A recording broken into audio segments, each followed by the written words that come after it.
kontrak kerjasama ini kan diawali pada bulan Februari ya. Kerjasama plus pembelian akun YouTube atas nama Syakir Daulay itu sendiri ya. Jadi klien saya sepakat untuk membeli akun YouTube-nya Syakir Daulay senilai 200 juta. Plus dengan kewajiban-kewajibannya setelah akun itu kan sudah diserahkan. Kan bukan hanya akun itu sendiri yang dibeli kan, tapi kontennya, subscribe-nya gitu kan, dan bahkan ada kewajibannya Syakir itu untuk mengisi konten-konten ya selama kontrak itu berlangsung. Dalam perjalanan waktu, ketika lagu Aisyah itu booming dan menjadi top trending, mulailah dia itu dengan manuver-manuver liciknya gitu kan, berusaha untuk bagaimana kontrak ini dibatalkan secara sepihak oleh dia. Ya ada beberapa indikasi.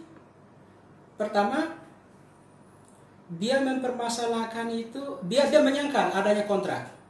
Tidak ada kontrak, tidak ada jual beli. Yang ada itu adalah hanya pinjam meminjam duit senilai 200. Jelas. Dalam bukti transferan duit pertama 100 juta DP pembelian akun YouTube ada. Kemudian ketika transferan terakhir itu tertulis juga pelunasan akun YouTube. Kemudian pada saat akad kan jelas di situ kan pembayaran senilai 200 juta dengan termin-termin kan, dan uang itu diterima langsung oleh orang tuanya Syakir Daulay itu sendiri. Transferan tapi kini oleh kakak kandungnya Hamimi Daulay. Melalui orang tuanya mereka itu keberatan. Kenapa orang lain sementara saya sebagai orang tuanya kan masih ada? Kan seharusnya saya walinya itu loh.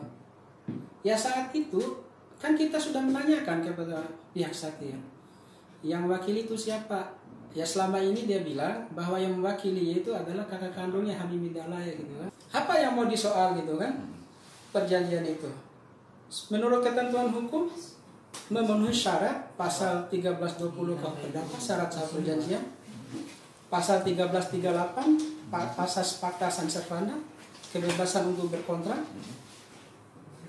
segala isi yang tertuang dalam perjanjian itu berlaku sebagai undang-undang bagi jika lagu Ambunan itu diupload di YouTube itu, dia itu memposting status Instagramnya dia dengan bernarasi bahwa seolah-olah bukan dia itu yang mengupload lagu itu, tapi adalah orang lain yang sudah membajak akunnya. Akun itu. Ya padahal akun itu kan sudah serah terima. Tanggal 7 Februari 2020 itu udah serah terima gitu loh. Nah, ya artinya yang dia arahkan itu yang mencuri atau yang membajak itu ya adalah klien saya. Itulah cara-cara yang tidak wajar yang dia lakukan itu dengan tujuan untuk membatalkan kontrak itu sendiri gitu kan. Bahwa semua kontak, handphone, semua data dia itu kan tersimpan dalam email yang terdaftar di Google AdSense itu. Oke, akun itu ya. Dia meminta kepada pihak manajemen password baru yang sudah diganti itu kan. Informasi password. Diam-diam dia merubah nomor rekening manajemen itu menjadi nomor rekening pribadinya dia.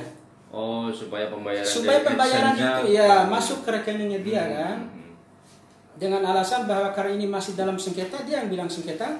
Tunggu selesai segala pembayaran YouTube-nya itu haknya dia. Tapi Allah juga kan tidak diam gitu kan. Jadi rupanya dia hanya merubah itu, tapi dia tidak merubah passwordnya gitu kan. Ya akhirnya tim manajemen konsultasi gitu kan ke pihak kami gitu kan. Akhirnya saya rekomendasikan gitu kan, ganti kembali nomor rekeningnya dan rubah passwordnya supaya dia tidak bisa akses. Akhirnya kan seperti itu, marah-marah lah dia kan, kenapa ganti password, kenapa begini-begini lah bla bla kan gitu. Masih ini kita layangkan kan. kita kan udah berminggu-minggu untuk membuka ruang diskusi dengan dia Mediasi, gitu loh ya, dalam hal untuk ya mengakomodir lah apa sih kira-kira maunya dia gitu loh. Ketika dia menawarkan royaltinya harus gede gitu kan, dia awal kan minta 50% gitu kan, itu tidak ada dalam dunia apa namanya kerjasama begini-begini 50-50 gitu loh. Yang ada itu maksimum 25% gitu kan. Nah akhirnya kan dia oke gitu kan. Kemudian itu kita akomodir, tapi rupanya ada hal-hal yang memang dia minta itu yang nggak masuk di akal lah gitu kan. Ya dengan tujuan supaya kerjasama ini nggak jalan. Udah beli akun YouTube. Akun YouTube kan bernama Sakir Daulaye. Subscribe-nya sekian. Kontennya apa aja kan semua kita beli. Itu yang dia minta. Pertama akunnya harus ganti nama. Terus kemudian kedua kontennya itu dihapus semua kecuali konten setelah lagu Aisyah itu. Yang sebelum-sebelumnya itu diminta dihapus. Termasuk vlog-vlog pribadinya. Padahal dalam perjanjian kita itu setelah kita beli itu dia harus mengisi vlog. 30 April saya terima kuasa dan 30 April juga saya melayangkan somasi sebelum saya jauh melangkah untuk menggugat dan melaporkan pidana. Itu pun saya kasih waktu tempo 3 hari lah, terhitung kemarin dan 2 hari ke depan, dengan tujuan untuk dia itu ya meminta maaf dan mengklarifikasi atas status yang dia posting, melaporkan Sakir ini atas dugaan pencemaran nama baik, melanggar pasal 54 ayat 3 Undang-Undang nomor 19 tahun 2016 tentang ITE gitu kan. Untuk itu sebenarnya kita lagi perbincangkan, ada sedikit permasalahan aja, ada sedikit persengketaan yang belum selesai, dan Syakir juga udah lagi bikin channel baru juga. Jadi ya sudah, kalau itu udah menjadi hak pengelola ya sudah, toh kalau nanti balik juga ya sudah gitu. Jadi Syakir nggak mempermasalahkan, yang penting buat Syakir berkarya aja, nggak mau cari masalah. Jadi ya ini lagi diomongin sengketaannya, nanti semoga ada cepat titik jalan keluarnya. Sedih ya. Sedih karena kan yang biasanya bisa keluar nggak bisa kayak gitu kan. Ya sedih aja. Ketakutan mungkin iya ya, dalam situasi kayak gini ya, takut besok-besok mau buka atau pakai apa kayak gitu, karena kan kita nggak bisa kerja kan, nggak ada penghasilan kayak gitu. Jadi ya ketakutan ada, cuma kita ini aja, ya udah kita jalan gitu aja. Pemasukan sementara ini nggak ada ya, bahkan kemarin sempat yang kita coba nyari kerja kayak gitu kan, ke warung-warung, ke toko kayak gitu, ternyata dalam keadaan kayak gini karyawannya aja banyak yang dikeluarin kayak gitu kan. Jadi nggak inian gitu, nggak dapat. Ya udah, saat ini kita nikmatin aja gitu. Paling kalau ini pinjem sama saudara kayak gitu, paling ntar ditransfer buat beli lauk kayak gitu, beberapa minggu kayak gitu. Cuma ibarat 100-200 kan untuk beberapa minggu gitu, tapi selama ini kita mencoba untuk nggak terlalu memikirin itu gitu kan. Siapa tahu nanti sebelum habis udah ada rezeki dari Allah, entah dari mana asalnya kayak, karena selama kita jalanin seperti itu gitu. Jadi tiba-tiba ntar ada yang ini buat anak yatim, suka kayak gitu. Terus kalau mentoknya nggak ada tuh baru kita ngumpulin saudara atau teman, pinjam dong buat beli ini lauk nih bisa, atau beras kayak gitu. Kemarin sempat minjem saudara ya di kampung di Solo, kebetulan dia juga lagi susah juga kan, dapat 300 kayak gitu. Makanya itu buat bekal kita untuk puasa beberapa minggu ini gitu. Antara seminggu 2 mingguan ya, jadi sebisa mungkin. Makanya itu kita lauknya tiap hari ya itu telur kayak gitu.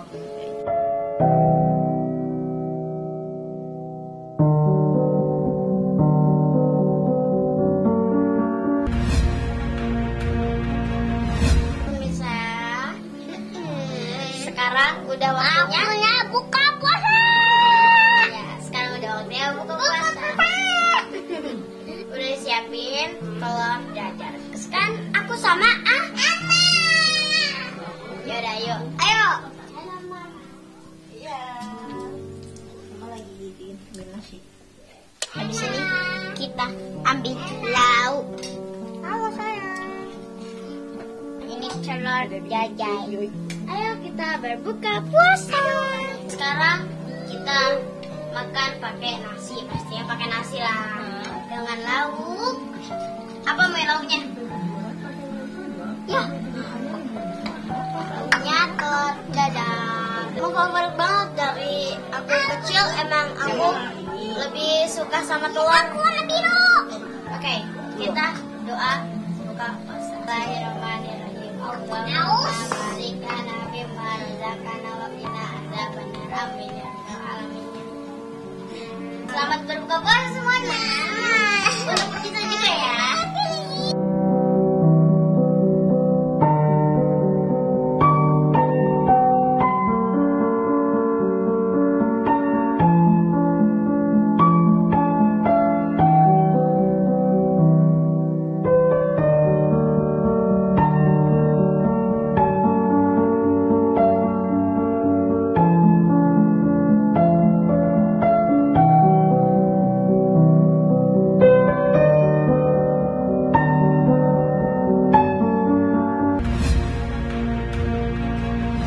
Sehari nih pagi nih telur satu nih, ya udah telur satu bertiga kayak gitu. Ntar siang begitu juga, malam baru kadang kalau Amo atau Miska minta mie baru kita ituin mie goreng, paling mie goreng satu udah bertiga lagi kayak gitu. Kita tiap hari itu untuk saat ini sih, paling kalau emang anak-anak bosen baru mie kayak gitu. Saat ini lagi sederhana ya, jadi cuma nasi sama dadar kayak gitu aja. Tapi kalau belum ada permintaan paling aku kasih telur aja kayak gitu, karena kan kalau mie terus kan nggak ini kan, jadi lebih baik ke telur aja gitu. Enggak sih, aku kesukaan telur. Selama ini kita jalanin kayak gitu ya, cukup gak cukup ya, tapi ya udah kan adanya segitu gitu kan. Kita mikirin lagi besok daripada hari ini nggak ada lauk, mending kita irit gitu. Maksudnya satu tuh untuk bertiga kayak gitu. Kadang berdua aja, saya beli sambal yang sasetan kayak gitu. Dari sebelum mau puasa udah aku kasih tahu ke Miska, aku bilang gini, kakak ini besok kan puasa tuh kita udah nggak bikin itu lagi ya, pola-pola atau apalagi makan makanan gitu ya. Saya bilang kan kita lagi kayak gini kan, lebih baik buat beli beras sama stok telur kayak gitu. Iya mah nggak apa-apa kayak gitu, ntar paling kalau pengen banget baru ngomong rumah kayak gitu. Jadi dari awal udah aku kasih tahu keadaan kita kayak gitu. Ini kalau puasa gitu kita dia suka minta apa sih yang kayak apa sih, kolak ya, suka kolak kayak gitu kan. Ada beberapa hari tuh yang dia mah bosen nih pengen itu gitu kan, kita bisa nyari. Nah sekarang nih agak-agak susah kayak gitu, dan kita pun juga mau keluar takut kalau ada apa-apa gitu. Kalau untuk sekali-kali mungkin aku turutin dia ya, tapi kalau sering sih kita mikir lagi benar kasih pengertian untuk dibeliin beras aja, miso atau telur aja gitu sih paling. Jadi nggak yang paling beberapa hari kalau emang dia bosan bener gitu ya udah baru dibeliin. Membantu sama video buat anaknya. Yang aku mau sampaikan, aku sayang banget sama mama. Sama ini udah jagain aku sama anak. Yang penting kakak sehat, kakak solehah, pintar, udah cukup buat mama. Gak berantem sama dede, dede suka berantem.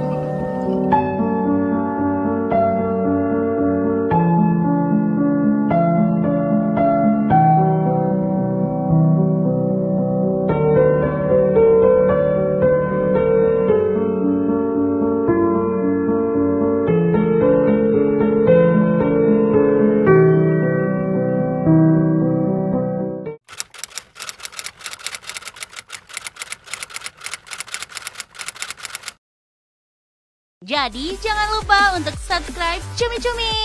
Ditekan ya tombol lonceng merahnya.